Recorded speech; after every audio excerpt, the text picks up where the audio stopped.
الویل مما تصفون، اللہ کہتے ہیں ہم نے تو دلائل کی دنیا میں باطل کا بھیجا باہر نکال دیا، لیکن تمہارے لیے تباہی ہے ان باتوں کی وجہ سے جو تم بیان کر رہے ہو۔ تم جو باتیں کر رہے ہو نا کہ خدا، کچھ لوگ انکار کر رہے ہیں خدا کا، کچھ خدا کے ساتھ دوسروں کو شریک کر رہے ہیں، کچھ خدا کو مانتے ہیں مگر خدا کی ماننے کے لیے تیار نہیں ہے اور اس پہ دلائل دے رہے ہیں، تو اللہ کہتے ہیں تم جو کچھ دلائل دے رہے ہو اس پہ تمہارے لیے تباہی ہے، اور اللہ جو دلائل دے رہا ہے اس سے باطل کا بھیجا نکال رہا ہے۔ وَلَهُ مَن فِي السَّمَاوَاتِ وَالْأَرْضِ، اور جو کچھ آسمانوں میں اور زمین میں ہے وہ سب اسی خدا کا ہے۔ وَمَنْ عِندَهُ، اور جو مخلوق اللہ کے پاس ہے جن کو فرشتے کہا جاتا ہے، لا يستكبرون عن عبادته، وہ تکبر نہیں کرتے اللہ کی عبادت سے، ولا يستحسرون، اور نہ وہ تھکتے ہیں، کیونکہ قرآن کے اولین مخاطب مشرکین مکہ ہیں جن میں شرک کے جراثیم ان کی کھوپڑی میں ایسے گھس گئے تھے کہ نکلتے نہیں تھے، تو مختلف طریقوں سے وہ شرک کرتے تھے۔ انہیں ایک بہت بڑا شرک یہ تھا کہ وہ فرشتوں کو اللہ کی معاذ اللہ بیٹیاں کہا کرتے تھے۔ تو قرآن نے کہا کہ یہ نظریہ بھی تمہارا غلط ہے، جو مخلوق اللہ کے پاس ہے جن کو فرشتے کہا جاتا ہے وہ اللہ کی اولاد نہیں بلکہ اللہ کے غلام ہیں وہ، اور ایسے غلام ہیں کہ وہ اللہ کی عبادت سے تکبر نہیں کرتے، ولا یستحسرون، تھکتے نہیں ہیں، یسبحون اللیل والنہار، دن اور رات میں اللہ کی پاکی بیان کرتے ہیں، لا یفترون، اور اس میں وقفہ نہیں کرتے، کیونکہ فرشتوں میں جسمانی تھکاوٹ نہیں ہے، تو جو فرشتہ جس عبادت میں اللہ نے ہزاروں سال پہلے لگا دی اب تک اسی میں لگا ہوا ہے۔ تو اللہ کہتے ہیں میرے پاس تو ایسی عظیم اور مقرب مخلوق ہے، اور تم نے کیا کیا ہے، ام اتخذوا آلہۃ من الارض، کیا تم نے زمین سے خدا تراش لیے؟ اصل خدا تو آسمانوں میں ہے جو ایک خدا ہے، تو کیا تم نے زمین میں بہت سارے خداؤں کو ٹھہرا لیا ہے؟ یعنی یہ بھی ان معبودوں کی توہین ہے، اس کو قرآن بیان کر رہا ہے کہ بنایا بھی تم نے کس کو ہے، یہی جو زمین جس کو تم رونتے ہو، اسی کی مٹی کو لے کر، اسی کے گارے کو لے کر، یہیں سے تانبا پیتل نکل رہا ہے، اسی کو لے کے تم نے بت بنا لیے ہیں، تو زمین سے تم نے خدا تراش لیے ہیں۔ یہ کیسے ممکن ہے کہ خدا اس زمین سے نکلتا ہو؟ یہ کیسے پاسبل ہے؟ ام اتخذوا آلہۃ من الارض، کیا انہوں نے زمین سے خداؤں کو تراش لیا ہے، ہم ینشرون، جو ان کو زندہ بھی کریں گے قیامت کے دن؟ یعنی ظاہر ہے ایسا ممکن نہیں ہے۔ یعنی قرآن یہ بیان کر رہا ہے کہ ان جھوٹے معبودوں میں معبود والی کوئی بھی صفت نہیں ہے، کیونکہ معبود تو وہ ہے جو دوبارہ زندہ، جیسے پہلی دفعہ پیدا کیا دوبارہ پیدا کرنے پر بھی قادر ہو۔ دوسری بات یہ کہ جو معبود ہے اس کا جو میٹیریل ہے وہ تو ٹھیک ہو نا، تمہارا جو معبود ہے، دیکھیں خدا مادے سے پاک ہے، مطلب یہ نہیں کہ اللہ کا جس چیز سے بنا ہے وہ کوئی بہت اعلیٰ چیز ہے، اس کی تو کیفیت میں پڑھنا ہی حرام ہے، لیکن وہی میں نے بتایا نا کہ قرآن ہم سے ہمارے لیول پہ آ کے بات کرتا ہے۔ تو اللہ کہتے تم نے زمین سے خداؤں کو تراش لیا ہے، تو ان کا تو میٹیریل کیا ہے، مٹی ہے، کسی کا جو ہے وہ پیتل ہوگا، کسی کا سونا ہوگا، نہ ظاہری لحاظ سے ان میں معبود والی کوئی صفت ہے اور نہ ان کے اندر کوئی معبود والی صفت ہے کہ یہ پیدا کرنے پر، حیات دینے پر قادر ہو۔ آگے اللہ فرماتے ہیں لو کان فیہما آلہۃ الا اللہ، تم نے تو زمین سے تراش لیے، فرض کرو آسمان میں بھی کسی کو تم نے خدا مانا ہوتا نا، تو اگر زمین اور آسمان میں اللہ کے سوا معبود ہوتے لفسدتا، تو یہ دونوں یعنی زمین اور آسمان تباہ و برباد ہو جاتے۔ کیوں؟ معبود اس کو کہتے ہیں جس کے اندر دو چیزیں ہوں، ایک اس کا علم کامل اور ایک اس کی طاقت اور قدرت کامل ہو۔ دو صفات جب تک کسی میں نہیں ہوں گی وہ اس قابل ہی نہیں ہے کہ اس کی عبادت کی جائے۔ تو ان دو صفات والے اگر دو خدا بھی ہوتے یا دو سے زیادہ ہوتے تو سب سے پہلے اس زمین اور آسمان کے نظام نے تباہ و برباد ہونا تھا، کیونکہ ایک خدا کی چاہت کچھ اور ہوتی، دوسرے کی کچھ اور ہوتی۔ ایسا ہو ہی نہیں سکتا کہ دونوں یا 10 20 30 خدا سارے ایٹ اے ٹائم ایک چیز پہ راضی ہوتے کہ سب کی یہ فیصلہ ہے کہ بھئی یہی ہوگا، تو ایسا ہوتا نہیں ہے دنیا میں، ایسا نہیں ہوتا کہ دو حکمران ہوں اور ملک صحیح چل پڑے، یہ ہو نہیں سکتا۔ تو اللہ کہتے ہیں کہ ایک سے زیادہ اس کائنات میں اگر معبود ہوتے تو وہ سب لڑتے آپس میں اور سارا نظام کائنات تباہ و برباد ہو جاتا۔ ایک کہتا ہے یہ ہونا چاہیے، دوسرا کہتا ہے نہیں یہ ہونا چاہیے، تیسرا کہتا ہے نہیں یہ ہونا چاہیے، پھر آپس میں ان کی لڑائیاں ہوتی، جیسے ہم کہتے ہیں نا ملک میں سیاستدان آپس میں لڑ رہے ہیں اور ملک کا بیڑا غرق ہو رہا ہے، تو سیاست دانوں کی لڑائیاں اس نوعیت کی نہیں ہیں۔ اگر اس کائنات میں اللہ کے سوا کوئی معبود ہوتا تو پھر ان کی لڑائیاں بھی بہت بڑے پیمانے پر ہوتی اور یہ نظام کائنات تباہ و برباد ہو جاتا۔ ظاہر ہے تباہ و برباد نہیں ہوا، تو یہ اس کی علامت ہے کہ خدا بھی ایک سے زیادہ نہیں ہے۔ معبود بھی ایک سے زیادہ نہیں ہے. فسبحان اللہ، بس یہ ثابت ہو گیا کہ اللہ ہر عیب سے پاک ہے، شرک کے عیب سے بھی پاک ہے. وہ رب العرش، وہ عرش کا رب ہے، یعنی جو حکومت کا تخت ہے اس پر بھی تنے تنہا وہی بیٹھا ہوا ہے اللہ. اما یصفون، اور وہ پاک ہے ان باتوں سے، یصفون جو یہ لوگ بیان کرتے ہیں، یعنی شرک کی باتوں سے وہ پاک ہے. اور ایسا طاقتور ہے کہ دوسرا معبود ہوتا تو لڑائی ہوتی نا، لیکن اللہ کہتے ہیں دوسرا کوئی معبود نہیں، بلکہ وہ تنے تنہا اتنا پاورفل معبود ہے کہ لا یسأل عما یفعل، وہ جو کچھ کرے اس سے کوئی پوچھنے والا نہیں ہے. اگر اس کائنات میں ایک اور خدا ہوتا تو ایک خدا کچھ کر رہا ہوتا، دوسرا پوچھتا نا کہ آپ یہ کیوں کر رہے ہیں، تو پھر اختلاف ہوتا، پھر لڑائی ہوتی. تو اللہ نے کہا لا یسأل عما یفعل، جو کچھ بھی وہ کرے اس سے کوئی پوچھنے والا نہیں ہے. وَهُمْ يُسْأَلُونَ، اور اللہ کے علاوہ جتنی مخلوق ہے کچھ بھی کرے اس سے پوچھا جائے گا، یعنی اس سے پوچھنے والا میں موجود ہوں. ام اتخذوا من دونہ آلہہ، اللہ کہتے ہیں بتاؤ اس کے بعد بھی کیا انہوں نے اللہ کو چھوڑ کر معبود تراش رکھے ہیں. قل ہاتوا برہانکم، اے نبی ان سے کہہ دیجئے لاؤ اپنی مضبوط دلیل. یعنی ہم نے تو خدا کے ایک ہونے پر مضبوط دلیل پیش کر دی ہے، تم بیسیوں خداؤں کے خدا ہونے پر، جھوٹے خداؤں کے خدا ہونے پر کوئی ایک تو مضبوط دلیل پیش کرو. ظاہر ہے تم پیش نہیں کر سکتے تو عقلی دلیل تو کوئی نہیں ہے تمہارے پاس، تو نقلی دلیل لے آؤ. نقلی دلیل کا مطلب یہ ہوتا ہے کہ پیچھے سے کوئی پیغمبروں کی خبر نقل ہوتی چلی آ رہی ہو، پیغمبروں نے کہا ہو کہ جی خدا کے علاوہ بھی معبود ہیں. کیونکہ دلیل خبر کو بھی کہتے ہیں نا، کہ آپ نے کوئی مستند ذریعے سے خبر سنی ہو، کسی سچے سے کوئی خبر سنی ہو. تو اللہ کہتے ہیں عقل سے تو ثابت کر دیا ہم نے کہ اس کائنات میں ایک سے زیادہ خدا ہوتا تو کائنات تباہ ہو جاتی. اب آسمانی کتابوں کے ریفرنس لے کر آ جاؤ. ھذا ذکر من معیہ، تو یہ میرے پاس جو ذکر ہے، میرے پاس جو لوگ ہیں ان کا ذکر یعنی یہ قرآن، اور ذکر من قبلی، اور جو مجھ سے پہلے گزر چکے ان کے نصیحت نامے تورات اور انجیل بھی موجود ہے.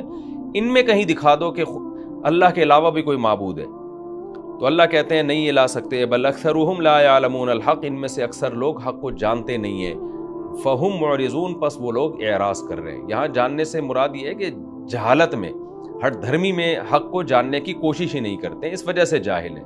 یہ وہ کم علمی نہیں ہے جس کی وجہ سے انسان معذور ہوتا ہے، بلکہ ہٹ دھرمی والی کم علمی ہے کہ جاننا چاہتے ہی نہیں ہے. وما ارسلنا من قبلک من رسول الا نوحی الیہ انہ لا الہ الا انا فاعبدون.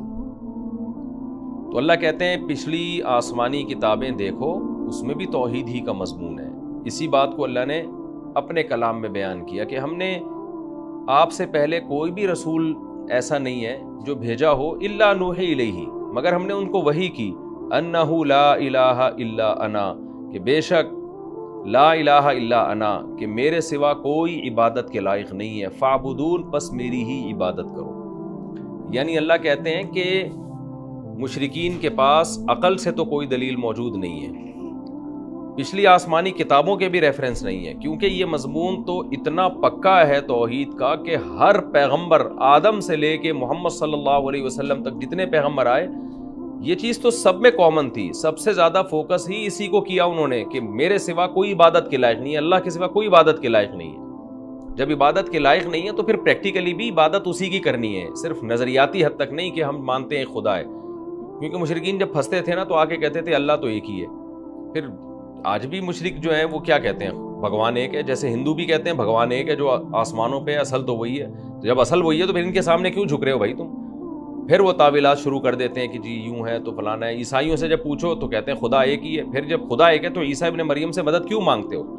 آج مسلمانوں میں جو شرک پھیل چکا ہے ان مشرکین سے پوچھو تو وہ بھی کہیں گے خدا ایک ہے. جب خدا ایک ہے تو پھر یا رسول اللہ مدد کیوں کہہ رہے ہو؟ اس لیے اللہ نے کہا کہ میں نے تمام پیغمبروں کو دو باتوں کی وحی کی ہے. نمبر ایک یہ بھی بتائیں کہ میں معبود ہوں. نمبر دو عملی طور پر بھی صرف مجھے کو پکارنا ہے، عبادت صرف میری ہوگی. یہ نہیں کہا جائے گا کہ خدا تو ایک ہے اور پھر یا رسول اللہ مدد بھی، اور یا غوث آدم مدد بھی، اور پھر قبروں کو سجدے بھی، اور پھر بتوں کے سامنے سجدے بھی. یہ نہیں چلے، یہ نہیں ہوگا پھر. تو اللہ کہتے ہیں یہ مضمون تو اتنا واضح ہے توحید کا تمام پیغمبروں کو، تو اس لیے مشرکین سے کہا جا رہا ہے کہ تم اہل کتاب سے رابطہ کرو، تورات اور انجیل پڑھو تو تمہیں پتہ چلے گا. وقالوا اتخذ الرحمن ولدا. اب یہاں پر ایک اشکال ہو سکتا تھا کہ جی عیسائی تو کہتے ہیں کہ اللہ کی اولاد ہے، اور قرآن کہہ رہا ہے کہ جی اہل کتاب سے پوچھو تو تمہیں بتائیں گے تورات اور انجیل کی آیات پڑھ کے کہ خدا اور معبود ایک ہی ہے. تو عیسائی تو کہتے ہیں کہ اللہ نے جو ہے وہ معاذ اللہ عیسیٰ ابن مریم اللہ کے بیٹے ہیں، تو قرآن اس کا جواب دے رہا ہے کہ وقالوا اتخذ الرحمن ولدا، یہ جو کچھ لوگ کہتے ہیں نا کہ رحمان نے کسی کو ولد ٹھہرا لیا، یہ جھوٹ بولتے ہیں. یہ انجیل اور تورات، یہ انجیل پر بہتان ہے، یہ بائبل پہ بہتان ہے، یہ تحریف شدہ بات ہے. اصل جو انجیل ہے یا اصل جو تورات ہے اس میں ایسی کوئی بات نہیں ہے. تمام پیغمبروں نے، عیسیٰ ابن مریم نے بھی یہی سمجھایا کہ عبادت کے لائق صرف ایک خدا ہے. لہذا جو عیسائی حقیقی معنی میں عیسائی ہیں، جب وہ قرآن پڑھتے ہیں تو ان کی آنکھوں سے آنسو جاری ہو جاتے ہیں، اور وہ کہتے ہیں یہ وہی کلام ہے جو عیسیٰ ابن مریم لے کر آئے. اس کا ذکر دوسری آیات میں قرآن نے کیا ہے. سبحانہ، اللہ کہتے ہیں وہ ہر عیب سے پاک ہے. بل عباد مکرمون، بلکہ یہ اللہ کے نیک بندے ہیں، یعنی جن کی طرف بھی اولاد کی نسبت کی گئی ہے. مشرکین نے کہا فرشتے اللہ کی بیٹیاں، عیسائیوں نے کہا عیسیٰ اللہ کے بیٹے معاذ اللہ. تو اللہ کہتے ہیں یہ سب کے سب بیٹے نہیں ہیں نہ بیٹیاں ہیں، بلکہ عباد اللہ کے بندے ہیں، غلام ہیں. مکرمون، لیکن ایسے غلام ہیں جن کو اللہ نے عزت دی ہے. تو ان کی عزت ہی سے لوگ دھوکے میں آ گئے، اور کسی نے ان کا مقام بہت بلند کر دیا، اور جنہوں نے انکار کیا انہوں نے ان کا مقام بہت گھٹا دیا. تو اللہ کہتے ہیں اللہ کے بندے مگر عزت دار لوگ، اور ایسے اللہ کے بندے کہ لا یسبقونہ بالقول، اللہ کے سے پہلے یہ کلام نہیں کر سکتے. ان کے دلوں میں اللہ کی خشیت، اللہ کا خوف اتنا ہے کہ اللہ کی بات سے پہلے کوئی بات نہیں کر سکتے. وَهُمْ بِأَمْرِهِ يَعْمَلُونَ، اور جو بھی اللہ کا حکم ہے یہ اس پر عمل کرتے ہیں. اللہ کے نیک بندے ہیں یہ. يَعْلَمُ مَا بَيْنَ أَيْدِيهِمْ وَمَا خَلْفَهُمْ، اور یہ معبود نہیں ہے کیونکہ ان کا علم ناقص. علم صرف اللہ کا کامل ہے. وہ کیسے کامل؟ مَا بَيْنَ أَيْدِيهِمْ، جو کچھ ان کے پیچھے گزر چکا، جو ان کے بعد آنے والا ہے، اللہ کو سب علم ہے. وَلَا يَشْفَعُونَ، اور مشرکین ایک بات کہا کرتے تھے کہ شفاعت قہری، اور شرک والوں کی بھی شفاعت. وہ کہتے تھے ہم ان فرشتوں کی عبادت اس لیے کرتے ہیں، یہ قیامت کے دن ہماری سفارش کریں گے. عیسیٰ ابن مریم ہماری سفارش کریں گے، عیسائی کہتے ہیں. اللہ کہتے ہیں لا یشفعون، نہ یہ سب اللہ کے غلام ہیں. غلام کسی پہ جبر نہیں کر سکتا، غلام کسی پہ جبر نہیں کر سکتا. تو لہذا یہ اگر شفاعت کریں گے الا لمن ارتضی، اسی کی کریں گے جس پر چیز شفاعت پہ اللہ راضی ہو، یعنی جتنی سفارش پہ راضی ہو اور جس کے لیے راضی ہو بس اسی کی سفارش ہوگی. اور قرآن میں یہ مضمون جگہ جگہ اللہ نے بیان کر دیا کہ مشرک کے لیے سفارش کا دروازہ اللہ نے بند کر دیا ہے. وَهُم مِّن خَشْيَتِهِ مُشْفِقُونَ، اللہ کہتے ہیں یہ جبری شفاعت تو دور کی بات، یہ تو ہماری ہیبت سے ڈرتے ہیں، یہ تو ہماری پرمیشن کے بغیر شفاعت شروع نہیں کریں گے. تو تم کیسے امیدیں لگا کے بیٹھے ہو کہ ہم ان کی عبادت کریں گے تو یہ اللہ سے زبردستی بخشوا دیں گے ہمیں؟ یہ تمہاری بھول ہے. وَمَن يَقُلْ مِنْهُمْ إِنِّي إِلَٰهٌ مِّن دُونِهِ، اور اللہ فرماتے ہیں جن کو تم اللہ کے سوا معبود ٹھہراتے ہو، بزرگ ہونے کی وجہ سے، پیغمبر ہونے کی وجہ سے، اللہ کا مقرب ہونے کی وجہ سے، خود ان کی اپنی حالت یہ ہے جیسے فرشتوں کو تم کی عبادت کرتے ہو، عیسیٰ ابن مریم کی عبادت کرتے ہو، اور آج کے جو مشرکین ہیں وہ رسول اللہ صلی اللہ علیہ وسلم سے مدد مانگتے ہیں. تو یہ سب عبادت میں شامل ہے. تو اللہ کہتے ہیں جن کو تم نے معبود بنا لیا ہے عملی طور پر، ان کی خود کی حالت یہ ہے کہ ان میں سے اگر کسی نے خود اپنے آپ کو معبود ہونے کا دعویٰ کیا ہوتا نا تو ہم اس کو جہنم کی آگ میں ڈال دیتے. یہ تو سب نیک بندے تھے، یہ سب اللہ کی طرف تمہیں بلاتے رہے ہیں، یہ اپنی عبادت کی طرف تمہیں نہیں بلاتے رہے ہیں. یہ نہیں کہتے رہے ہمیں پکارو دعاؤں میں، یہ تو خود یہ کہتے رہے کہ اللہ کو پکارو. اگر ان میں سے کسی نے یہ کہا ہوتا کہ مدد کے لیے ہمیں پکارو، ہمارے سامنے سجدے کرو، ہماری عبادت کرو، تو ہم ان کو بھی جہنم میں ڈال دیتے. ظاہر ایسا ہے نہیں کہ یہ تو نیک لوگ ہیں، ایسا کرتے نہیں.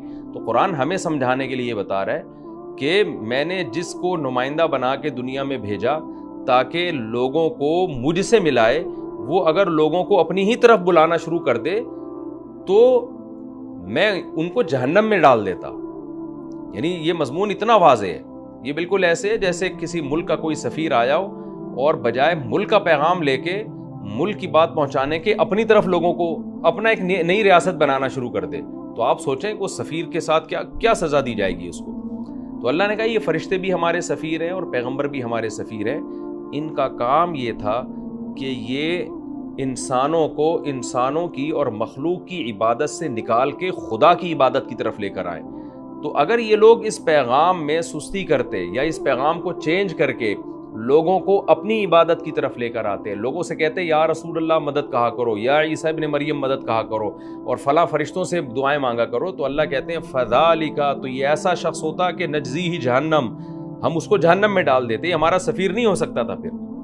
تو ظاہر ہے پیغمبر ان چیزوں سے پاک ہیں، وہ یہ کام نہیں کرتے. ہمیں سمجھانے کے لیے اللہ نے بتایا فرمایا وَمَن يَقُلْ مِنْهُمْ، ان میں سے جو بھی یہ کہے گا انی الہ من دونہ، کہ اللہ کو چھوڑ کے مجھے معبود بنا لو، فَذَلِكَ نَجْزِيهِ جہنم، تو یہ وہ شخص ہوگا کہ ہم اس کو بدلے میں دیتے جہنم، كَذَلِكَ نَجْزِي الظَّالِمِينَ، ہم اسی طرح ظالموں کو برا بدلہ دیا کرتے ہیں۔ یہاں مشرک ایک ڈنڈی مارتے ہیں، وہ کہتے ہیں کہ یہ وعید اس کے لیے جو اللہ کے سے ہٹا کے اپنی عبادت پہ لگا رہا ہو۔ ہم تو یا رسول اللہ مدد بھی کہتے ہیں اور یا اللہ مدد بھی کہتے ہیں، اللہ کو چھوڑتے تھوڑی ہم۔ تو خوب سمجھ لیں، شرک کرنے والے کو اللہ یہ مانتا ہی نہیں کہ وہ اللہ کا ہے، یعنی جو اللہ کی عبادت بھی کر رہا ہے اور جو رسول کی عبادت بھی کر رہا ہے، تو اللہ کی نظر میں وہ اللہ کی عبادت سے ہٹ گیا ہے، کیونکہ شرک کے ساتھ کوئی عبادت قبول ہی نہیں ہے۔ وَمَا يُؤْمِنُ أَكْثَرُهُمْ بِاللَّهِ إِلَّا وَهُمْ مُشْرِكُونَ، ہے نا سورہ یوسف میں اللہ کہتے ہیں ان میں سے جو اکثر لوگ ایمان لے کر آتے ہیں تو یہ ایمان ایسا ہوتا ہے شرک کے ساتھ ہوتا ہے، تو یہ شرک والا ایمان اللہ کو پسند قبول ہی نہیں ہے۔ تو جب اللہ کو قبول ہی نہیں ہے اس کا مطلب وہ اللہ کا ہے ہی نہیں۔ تو خوب سمجھ لیں اس آیت میں آج کے مشرک تحریف کر سکتے ہیں اور کرتے ہیں، وہ یہی کہ یہ تو قرآن تو یہ کہہ رہے ہے کہ جن میں سے جو اللہ سے ہٹا کے اپنی طرف لے کر آئے گا، تو ہم تو اللہ سے ہٹ تھوڑی رہے ہیں، ہم تو یا اللہ مدد بھی کہتے ہیں، یا رسول اللہ مدد بھی کہتے ہیں، یا علی مدد بھی کہتے ہیں، یا اللہ مدد بھی کہتے ہیں۔ تو یہ تحریف ہے، کیونکہ اللہ کی نظر میں شرک کرنے والا ایسا ہے کہ وہ اللہ کی عبادت سے ہٹ گیا ہے۔ تو یہ ہمارا رکوع الحمدللہ مکمل ہو گیا۔ اس رکوع میں بھی اللہ نے توحید کو بیان کیا ہے اور عقلی دلیل بھی دی ہے توحید کی کہ خدا ایک ہے، اور نقلی دلیل، نقل سے مراد کہ پچھلی آسمانی کتابوں کے کیا مضمون بھی اللہ نے بیان کیا، اور یہ بھی بتایا کہ جن لوگوں کو تم اللہ کے سوا معبود بناتے ہو وہ خود اپنے معبود بننے پر خوش نہیں ہیں، خود اپنے معبود بننے پر خوش نہیں۔ لیکن آپ کو پتہ ہے کہ مشرک کی عقل کام نہیں کرتی۔ ابھی ایک مفتی صاحب تھے، وہی تھوڑا سا دوسرے مسلک کے، وہ ان سے کسی نے توحید کے بارے میں سوال پوچھا تو انہوں نے گول مول کر دیا۔ انہوں نے کہا کہ نبی صلی اللہ علیہ وسلم مشکل کشا نہیں ہے، اور ہیں بھی کچھ ایسی مبہم سی بات کی، تو ان کے جو فینس تھے انہوں نے اتنا برا بلا کہا کہ آپ نے پیغمبر کی توہین کی ہے۔ وجہ کیا ہے کہ وہ محترم اب توحید بھی بیان نہیں کر سکتے، کریں گے تو شرک اتنا پھیلا دیا کہ قوم پکڑ کے مارے گی، اور یہ بھی ڈر لگ رہا ہے کہ میں قرآن کی آیت کی تحریف کیسے کروں، میں سیدھی یہ کیسے کہہ دوں کہ نبی مشکل کشا نہیں ہے، عالم الغیب نہیں ہے۔ تو خود ان مذہبی اسکالرز نے، بعض جو مذہبی اسکالرز ہیں، انہوں نے شرک کو پروموٹ کر کے خود اپنے لیے عذاب کھڑا کر دیا ہے۔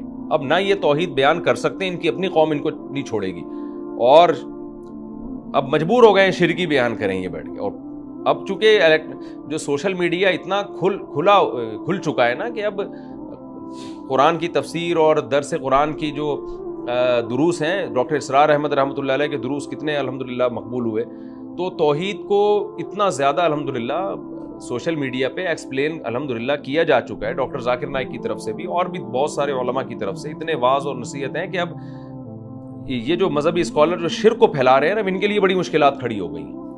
تو اب نہ یہ توحید بیان کرنے کے قابل بچے، نہ شرک بیان کرنے کے قابل بچے۔ کاش یہ قرآن پہ رہتے شروع سے تو توحید ہی کو بیان کرتے رہتے، تو ان کے گرد وہی حلقہ آتا ہے جو توحید کو پسند کرتا ہے، اور جو بے وقوف احمق لوگ ہیں جنہیں جو ہے شرک پسند ہے، توحید سے ان کو نفرت ہے، وہ احمق لوگ جاتے ہیں ان گمراہ لوگوں کی طرف۔ تو میں اس بیچارے مذہبی اسکالر کے بارے میں سوچ رہا تھا کہ ترس آ رہا تھا کہ اس نے اپنے آپ کو کتنی مصیبت میں ڈال دیا ہے کہ شروع میں لوگوں کو بیوقوف بناتے رہے، شرک کو پروموٹ کرتے رہے غلط سلط تعویلات کر کے، اب میڈیا پہ بیٹھ کے یا ٹیلی ویژن میں بیٹھ کے نہ اس شرک کو اس طرح سے بیان کر سکتے ہیں، بیسیوں لوگ پکڑ لیں گے آپ کون سی آیت بیان کر رہے ہو بھائی، آپ تو قرآن کی تحریف کر رہے ہو، اور پھر اگر صحیح قرآن بیان کرتے ہیں تو اپنی عوام پکڑ کے مارے گی کہ ہمیں اتنے سال سے آپ بیوقوف بناتے رہے ہو، آپ کو ہم اسی نام پہ تو چندہ دیتے رہے۔ تو یہ بہت مشکلات میں اپنے آپ کو انہوں نے ڈال دیا، اس لیے شروع سے اہل حق کے ساتھ رہنا چاہیے انسان کو، اور شروع سے قرآن ہی کی دعوت پر مضبوطی سے قائم رہنا چاہیے۔ دائیں بائیں انسان ہوتا ہے تو اپنے لیے آزمائشیں کھڑی کر دیتا ہے۔ یہ رکوع ہمارا الحمدللہ کمپلیٹ ہو گیا، اور اللہ کا بڑا فضل ہے، جتنا شکر اس پہ ادا کیا جائے نا کم ہے۔ اللہ نے ہمیں توحید پرستوں کے گھروں میں پیدا کیا، نہ ہمارے والد مشرک تھے الحمدللہ، نہ ہماری والدہ مشرک، نہ ددیال نہ ننیال۔ توحید پرستوں کے گھر میں پیدا ہو جانا یہ اللہ کی بہت بڑی نعمت ہے، کیونکہ اللہ توحید کے معاملے میں بہت حساس ہے۔ اللہ چاہتا ہے صرف میری عبادت ہو۔